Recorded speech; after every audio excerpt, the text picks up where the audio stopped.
Pulse Basic, test the keypad.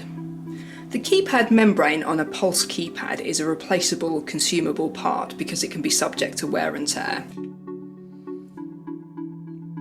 If a key doesn't appear to be operating correctly, or if a key doesn't sound, you can undertake a keypad test to check the functionality of the keys. Press and hold 5 until a double beep sounds and the LED stays on. Press each digit in order starting with 1. A double beep indicates that the key is operating correctly.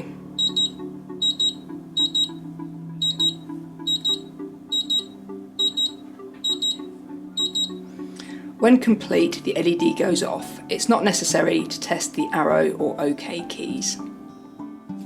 A long beep will sound if a key is not operating correctly or if the wrong key has been pressed, so I can emulate that now by pressing an incorrect key.